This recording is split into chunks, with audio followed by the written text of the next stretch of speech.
Hello, everybody. It's 1 o'clock. It's Wednesday. It's bright and chipper, beautiful outside. The snow is melting. We're only halfway through the NHL season, but I got my boy Anthony Jacob from here at Anthony, NHL.discussion. Anthony, good afternoon. How you doing today? I'm doing really good. How about you? Fabulous, man. It was quite an interesting weekend for our two teams battling out in a mini-series.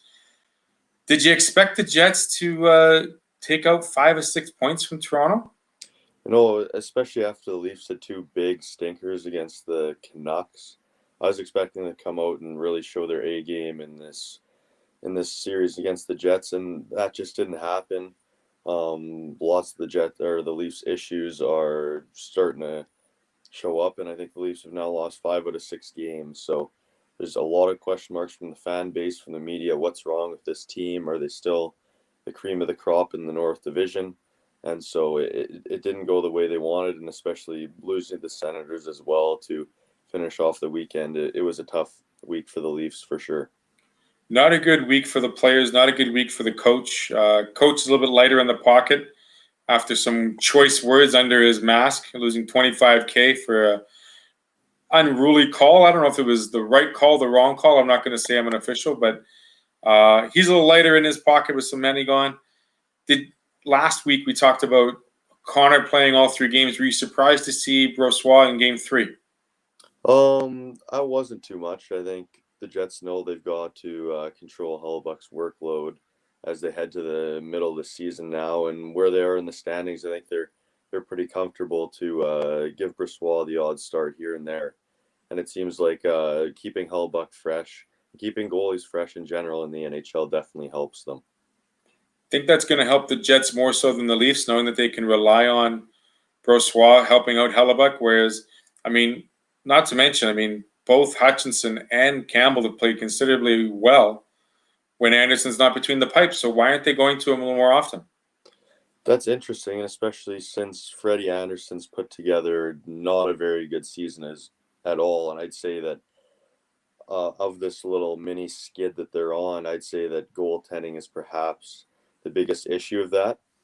And so in seasons past, especially as we've gotten down to the 70-80 game mark and into the playoffs, it seems like Freddie Anderson's play really falls apart. And I don't understand why they continue to not give him more rest.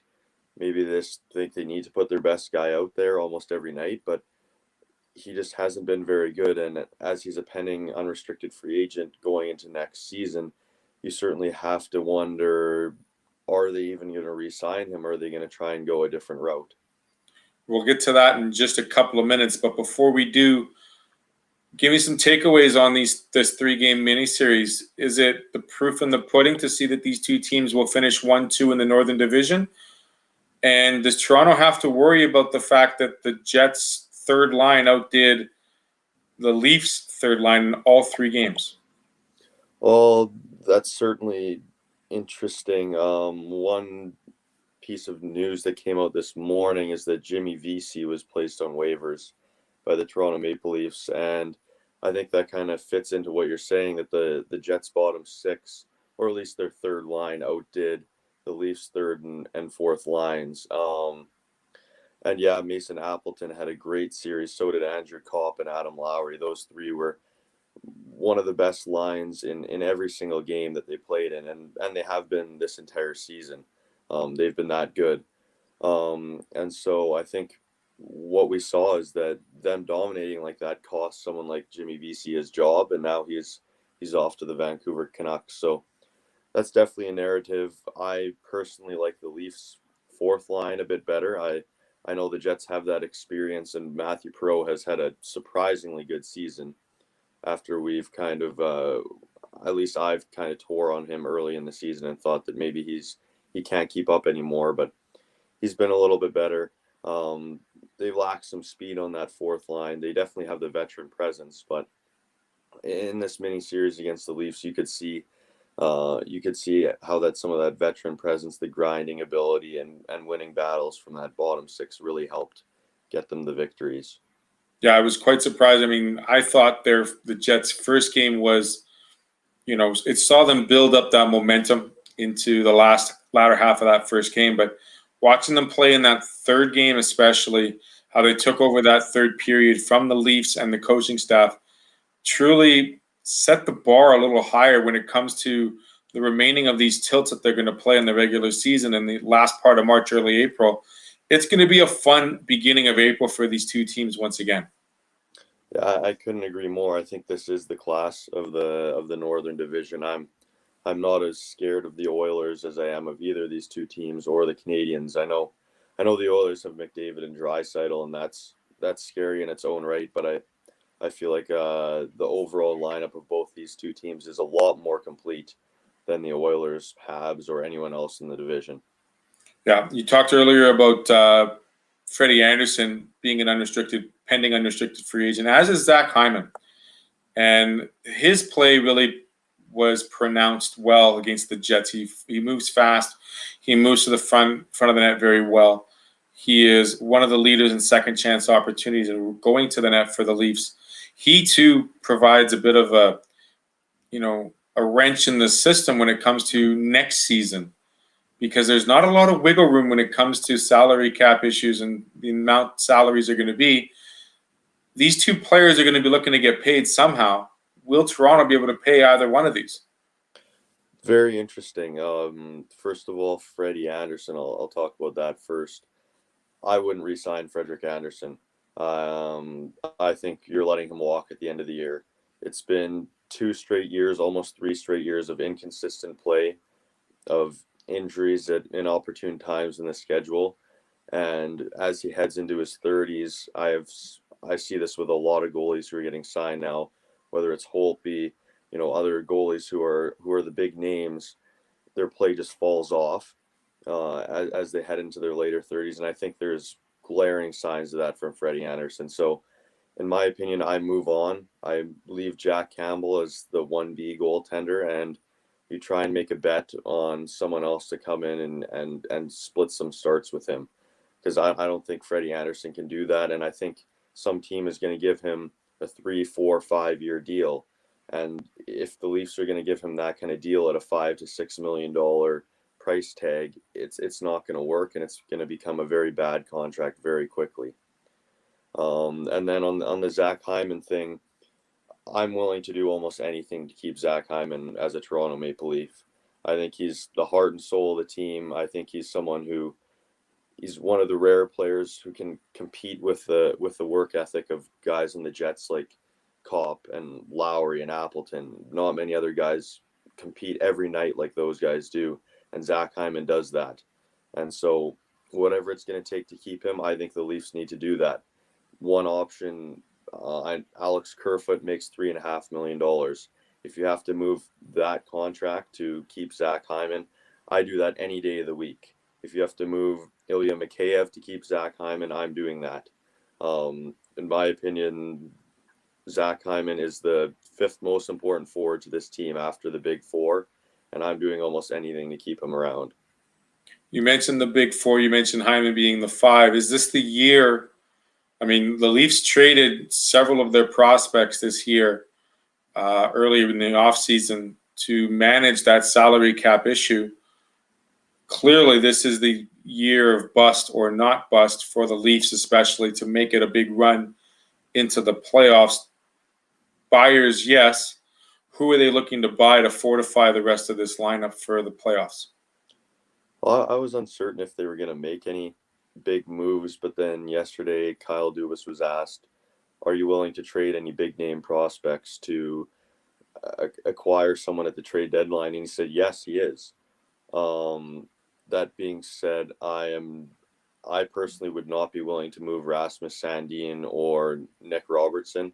I think they're 2 of the best prospects at their position in the league, and I don't think you can salvage that much of the future for winning this year. But if it comes to someone like Timothy Liljegren, Rodion Amirov, who was their first-round pick last year, or their upcoming first-round pick, I'm willing to do that, because I think this is, especially with the way the division is shaking out. I mean, we can't forget that next year they're going to have to go back into a division playing Tampa Bay, playing Boston, playing the Florida Panthers, and you could conceivably say that they may finish 4th next year in their division.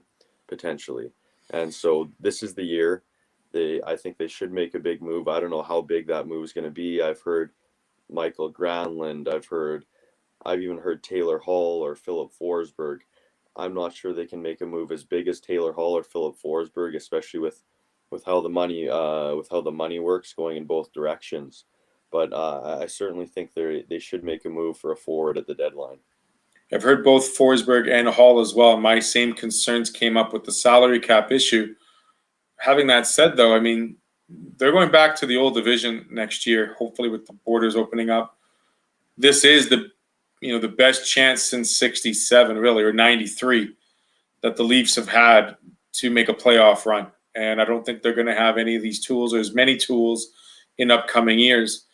If you don't put Anderson under contract, do you make him available for the Kraken? And would the Kraken take him? Well, he's a free agent at the end of the year, so I guess they probably would rather take someone else who's under contract for next year.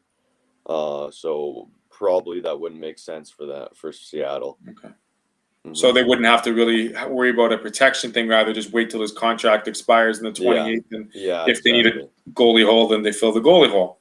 Yeah, and that'll be the case with a lot of other players, especially with how tight the salary cap is. I think Seattle's going to get a big advantage in dipping into the free agent pool this summer, considering they'll probably have a lot more money to play with than most other teams.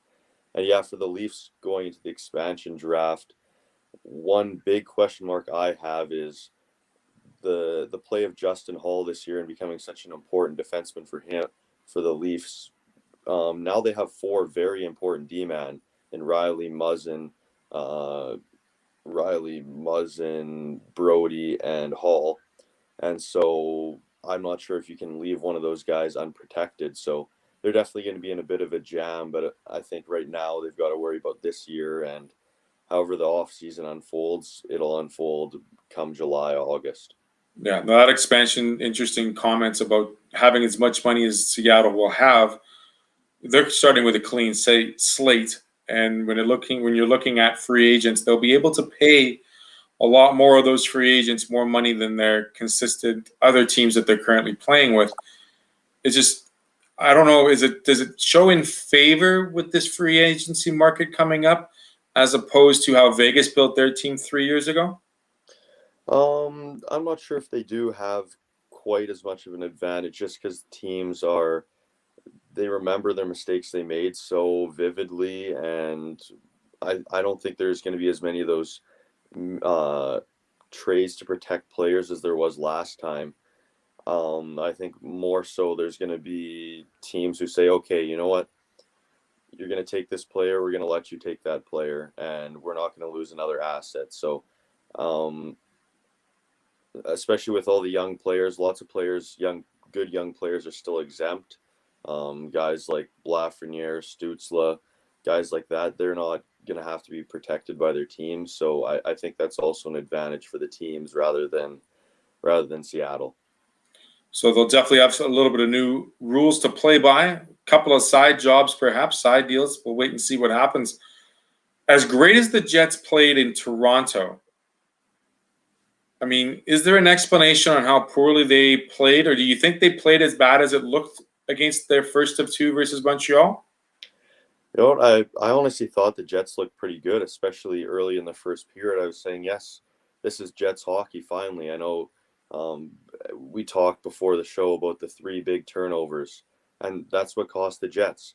I thought they played a pretty sound game. I think they played evenly, if not outplayed Montreal for the majority of the game. But 3 big turnovers especially the one from Andrew Kopp. That's just so out of character. And who were the other 2? I think one was from Morrissey. Josh Morrissey laid out a 9-year-old backhand, killing a penalty, which I was like completely dumbfounded, Anthony, because I know as a coach, I've ripped into 10-year-olds doing that. That is just a no-no when you're killing a penalty 60 feet inside your blue line, and you try to heave-ho a backhand on professionals. Give your head a shake, kid. Like, I know you're supposed to be the leader of this defense. Come on. The second one was the third one, where you had a 90-foot gap between Pionk and the 3 frontline, scoring line 1 forwards that are waiting between the blue and the red line, for a clearance pass. And Pionk gets checked a little bit by Gallagher, does not get all the weight on the pass, and it goes right on the stick of one Tyler Toffoli, who uses Gallagher and I forget the other forward as a decoy and leaves Connor Hellebuck to dry, and it goes 3-1. So you mentioned Kopp with an unruly mistake. Josh Morrissey probably made a worse mistake. And then you throw Pionk in the middle of that mix. 3 pucks you could have easily cleared the zone or circled back or had support, and it would have been a 2-0 game, no problem, by 2 great goals by Kyle and Connor we trust. You know, I'm thinking this is going to be an outlier because those 3 guys, Kopp, Morrissey, and Pionk, they're maybe 3 of your most trusted defensive players or guys that you trust to make the play every time. And so I'm hoping this was just a brain fade because that it's so rare for those 3 guys. And unfortunately, it ended up costing them the game. It was just so strange that those were the 3 guys. It's not like it was, you know, the olden days where Patrick Laine would be weak in his defensive zone or something like that. This was 3 guys just having a brain fade for a couple seconds, and it ended up costing them the game. Have you seen Josh Morrissey have this much trouble in a season since he's become a full Jet?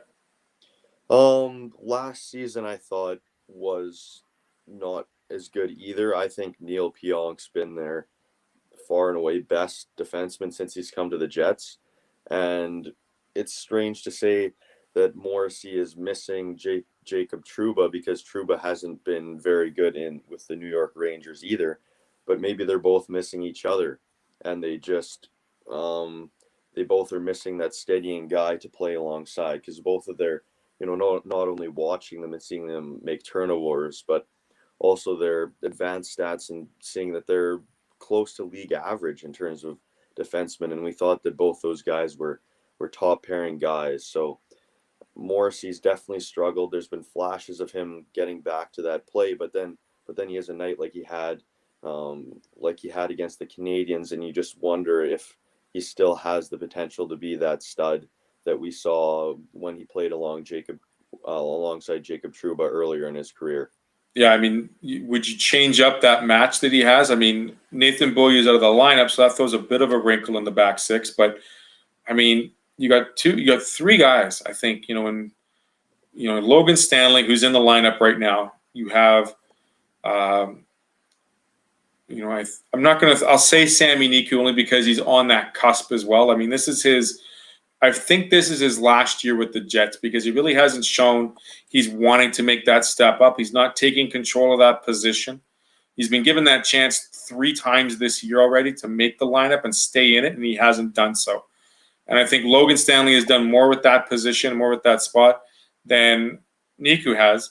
But the other player that's been on that lineup consistently now that he's back from his COVID time is Pullman, Tucker Pullman. And I'm a big Pullman fan because of his pedigree in North Dakota. But I like how his plays become more confident and more receptive to a 2-way style of play that could potentially give Josh Morrissey not more leeway to play offensively, but at least join the rush more and not have to worry about his defensive game so much. Yeah, I think Pullman would be the better fit with Morrissey. I was really excited when the Jets acquired Dylan DeMello from the Ottawa Senators. I thought since I believe he was part of the Erik Karlsson trade, going to Ottawa, and at the time I thought it was kind of a throw-in, but I thought DeMello really grew with the Senators, and I thought he'd become a very solid guy to play with Morrissey.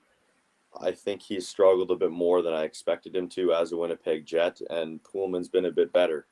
And maybe that's the problem with Morrissey, is that he hasn't had that steadying guy with him. Pullman's been good. DeMello's been good in flashes, but I don't think either of them is that top guy. Him and Pionk have pretty much been separated since he came here at least. And would you ever consider putting those 2 together? Maybe see if that could spark Morrissey into becoming that top guy again? I would say why not? I mean, you've got several games. You're playing really great hockey. You've kind of shuffled the lines in the front 9 with the addition of Pierre-Luc Dubois. You've got Stastny on the wing. You know that now Dubois has got tremendous chemistry with Ehlers and Connor. I mean, those front nine forwards, they've got great chemistry going around, even including that fourth line, like we talked about before. Great veteran qualities, not the great speed, but they've got the grinder, the sandpaper, and a bit of scoring when needed.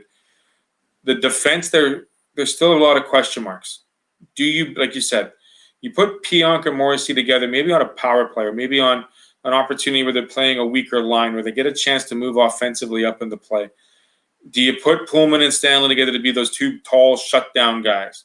And then do you allow DeMello and Beaulieu to finally come back together and maybe they play with a better chemistry? I don't see a problem with that setup at all. And I think that could be very worthwhile to see 3 or 4 games of the 6 of them playing together to see if something works. I think the biggest reason they're not is just because Forbort and Pionk have been so good together this year. And I think the way the Jets coaching staff looks at it is, if Forbort's not with Pionk, I don't think he's an impact player, and I think he might even struggle quite a bit if he's not with Pionk. I think Pionk's holding him up and making him look quite a bit better than he actually is. And so I think if you put Morrissey and Pionk together, it's just going to create problems in the bottom 2 pairings. And the way you set it out for me, I'm not sure I trust either of those other pairings in key situations. You're right about the big 2 guys, Stanley and Pullman. I still see some problems with mobility and a couple flaws defensively that I wouldn't trust them together. I think the same thing would be the case with DeMello, with Beaulieu, or Forbort, whichever way you put it. I think that's a decent third pairing, but if you're putting that as your second pairing, I think that's a bit of a stretch. And so I'd try it out for maybe a 5-game stretch, but I think that's why the Jets haven't done it, is they just don't feel they have the depth to keep Morrissey and Pionk together. As much as we think of the defense pairings and the potential of being great with who we have in the stable, so to speak, we need to start thinking of defense as a now thing as well. And I think this last half of the season will show that. The Jets will take on the Habs tonight. 9 o'clock was the late time tonight. Do they turn it around against the Habs and take the 2 points at home? I think they're going to.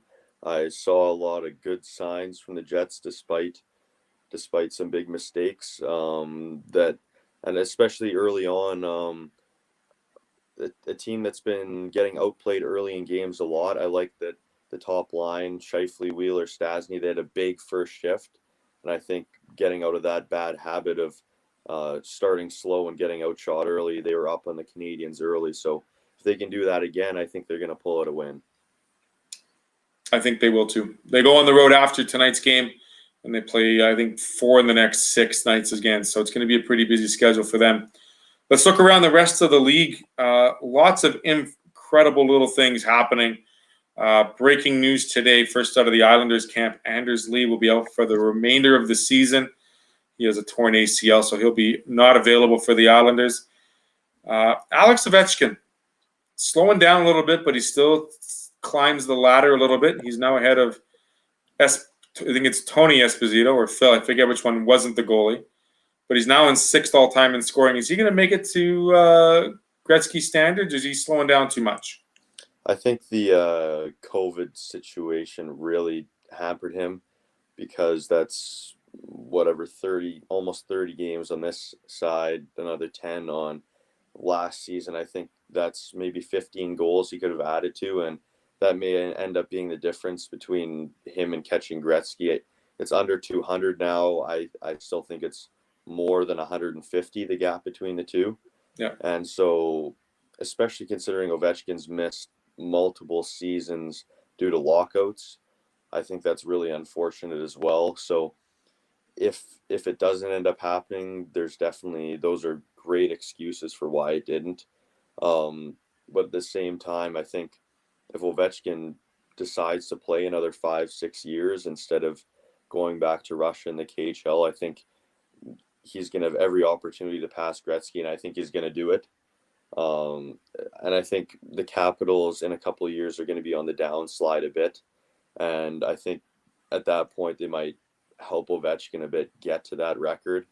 And I honestly think that he's going to beat it. He's such a competitor. He's such a fierce player to play against that I don't know if there's anything that can stop him from eventually getting there. Yeah. One person that hasn't really got there at all this year, and I don't know why, and that's number 1 draft pick Alex Lafreniere, who has been playing in most of the games. I think he's played in over 80% of the games. His playing time is about 14 to 15 minutes a game, yet he's only got 8 points on the season. Is that what you expected of a first pick overall in your first season, no matter which team you're playing for? I was honestly expecting Lafreniere to have a giant rookie season.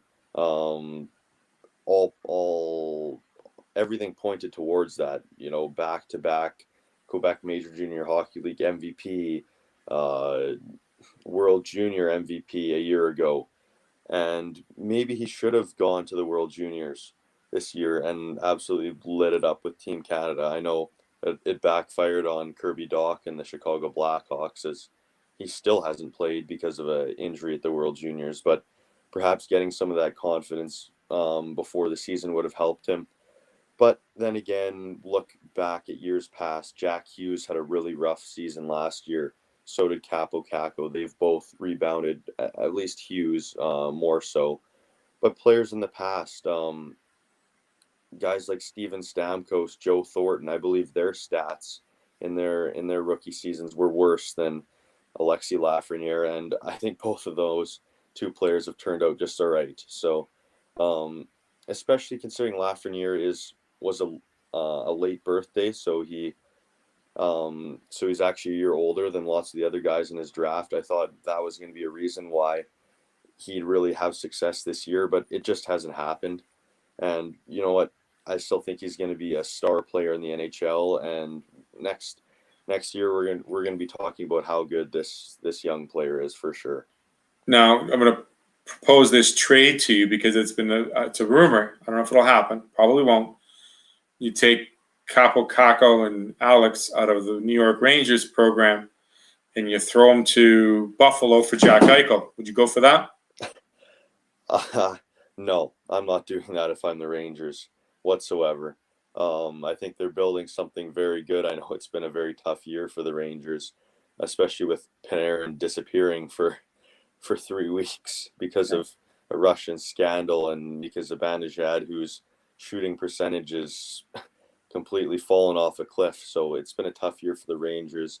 Young players haven't grown, but they still have a bright future. And there's no reason that they'd want to make this trade. From a Sabres perspective, I still don't understand trading Jack Eichel. Like, he is the one guy you have who you know what you're getting from. He's the heart and soul of the team. I just don't think moving him is going to help you get anywhere. You have to tear the team apart around Jack Eichel and rebuild from there. Rebuild around him. Rebuild around Rasmus Dahlin, because those are the guys with value. Those are the guys who are gonna lead this team in a couple of years when they start going up. But yeah, I guess the biggest thing is going to be, when does Jack Eichel's patience run out? And I think that's the bigger thing about him getting traded. I don't think it's the Sabres saying, "Oh, our team's bad, we have to trade one of the best players in the league." I think it's going to be Jack Eichel going to the Sabres saying, "I'm done here. Move me somewhere else, because this is an absolute joke of an organization." Joke of an organization. I don't know if that's an understatement or an overstatement, but he's certainly not playing cry wolf like Deshaun Watson in Houston. The one big deal is in Buffalo, they've just now lost their 12th game in a row. And the scapegoat to it all is their head coach, Ralph Krueger, who is now unemployed. Is this the beginning to a new beginning again for Buffalo? Is it trying to put fingers in the little holes in the dam, so to speak? What is going on in Buffalo? Because right now they're ranked below Seattle in some scouting reports as being that bad of a team, even though Seattle's not even playing this year. Yeah, and this is Ralph Kruger's first year. I'm not mistaken, am I not? This is his first. It's his first year in Buffalo. I believe he Yeah, was a head coach in Edmonton as well, and he had good rave reviews in yeah. Edmonton. Just wasn't able to control the talent, Well, and at the and same then he time, went he went to head coach, or he went to soccer actually, I believe. Wasn't yeah, he the one who did that? And then he was the head coach of Team Europe at the World Cup of Hockey, right. and he got that kind of team of misfits into one of the better teams in that tournament. I think that's one of the main reasons why the Sabres really liked him, and just his experience all over the map. And it clearly just didn't work. But saying that it's Ralph Kruger's fault that this team is last in the NHL is a huge overstatement. You look at this lineup and the way it's constructed, it's just not good whatsoever. And I think putting the blame on the head coach in this situation is completely wrong. General managers do this all the time, though, is when they know they're on the hot seat, they know they have to make a move, and the easiest thing to do is fire the coach. And so I think that's the situation here. It's not a coaching error. There's so many flaws in this team and this organization. Yeah, no, there's flaws all over the place. I mean, last in almost every stat possible as a team. Not very many bright lights in Buffalo right now. Uh, I don't understand how an organization can go from, well, they've never really been strong in the last 5 years, to be Well, no, honest. it was the McDavid draft was 2015, and that was a year where they were also one of the worst teams we've seen in so long. Yeah, And that was 6 years ago now. And they yeah. still haven't built a team that can compete for a playoff spot. No, you're rightful. I mean, you're just not seeing, any type of organization when it comes to, or ability or accountability when it comes to putting this team together and saying, what is our identity? Do they even have an identity? I don't think so. No, they don't at all. Um, and yeah, for it to be 6 years running now, this is something we saw from the Edmonton Oilers, but I think it's even worse than the Edmonton Oilers. Running on 6 years of being a bad team and tanking and trying to get first overall picks, you can't just rely on these first overall picks to rebuild a team. You need to build it around it, and they just haven't done that whatsoever. We haven't seen any moves yet out of Buffalo player wise, personnel. Uh, there's been, I mean, you talk about this. We now have to focus because we're in the middle of March, less than a month away. You trade for a player at the April 10th, 12th deadline that has to travel north of the border or south of the border.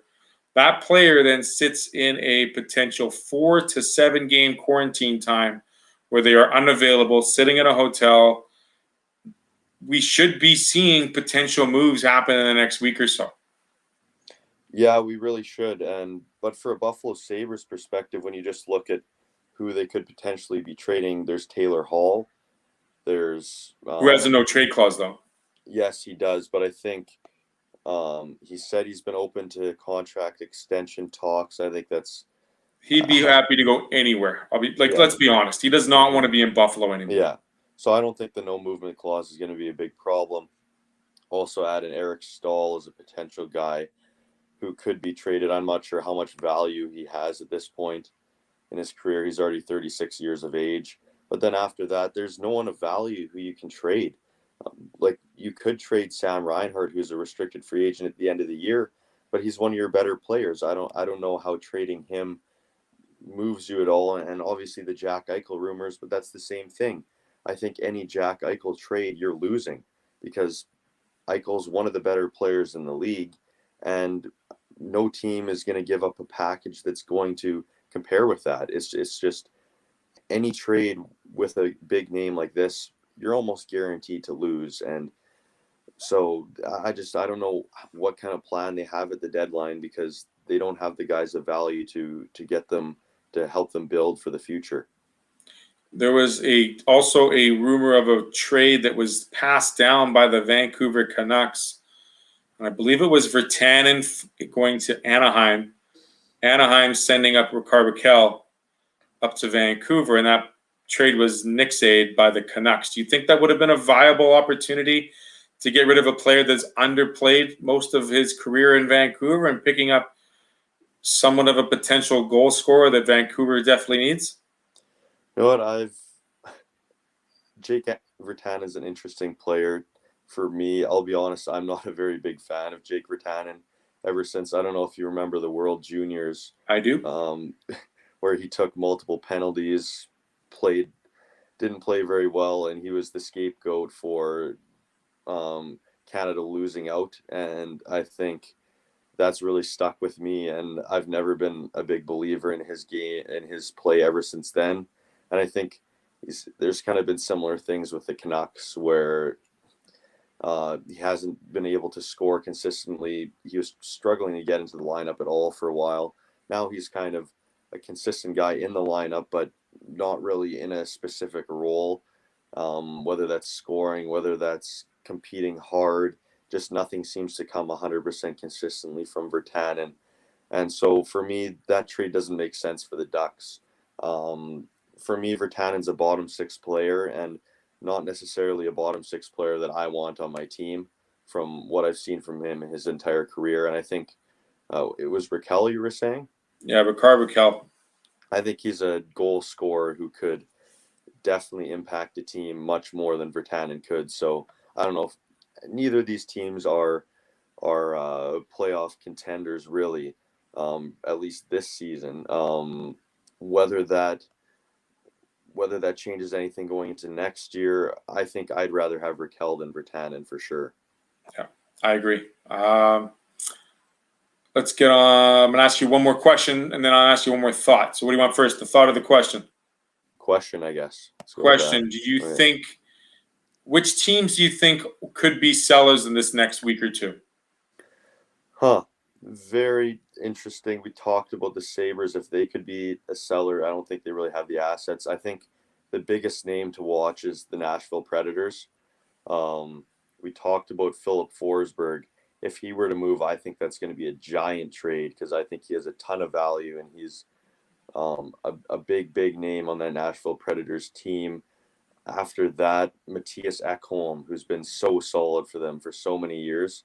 I think if he were to be moved, I think there's going to be a ton of teams. One team I'd really be interested in for Matthias Ekholm is the Boston Bruins.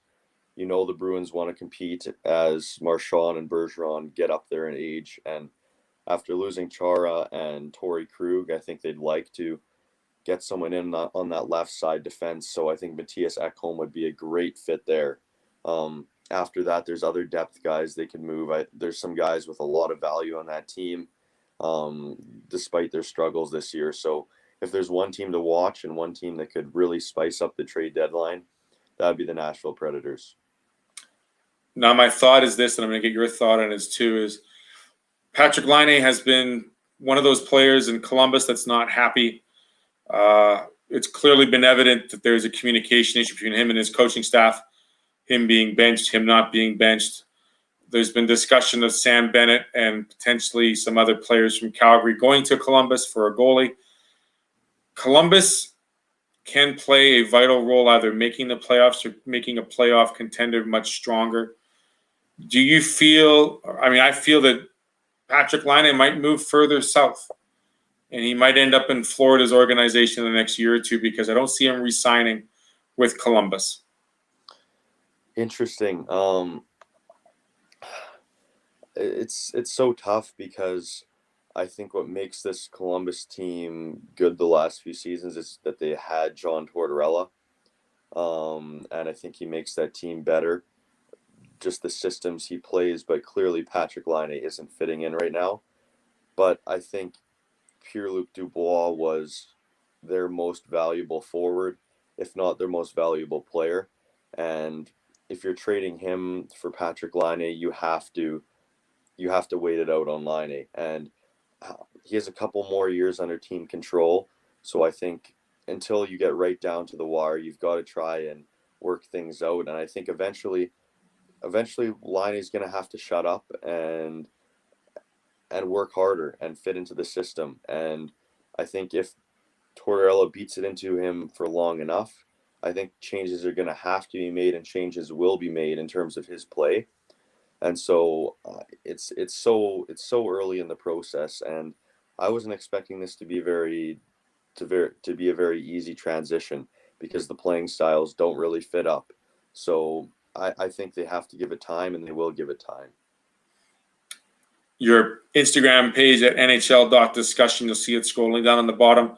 It's looking at some potential lineups for the Kraken. What else have we got working on this upcoming week for you guys on the page? Well, we're pretty much at the mid-season point right now, so we'll definitely be looking into some reflections at which teams have been surprising, which teams have been disappointing, which players have been surprising, which players are going to rebound in the second half, stuff like that. And then, of course, just the general highlights, news, analysis, all that sort of stuff that you could always expect. And we'll see more of that daily. Find them on Instagram at NHL.discussion. Anthony, thanks for joining me again this afternoon. You can get back to the bike work. Hopefully you can get it out sooner than later. The snow's almost gone, right? Yeah, exactly. Hopefully soon. Perfect. We will say goodbye then. We'll see you next Wednesday here at 1 o'clock in the afternoon. Thanks for watching Lighten the Lamp, as always, here on ASTV. Thanks again. Have a great rest of the afternoon, and be good to yourselves and take care of each other. Bye-bye.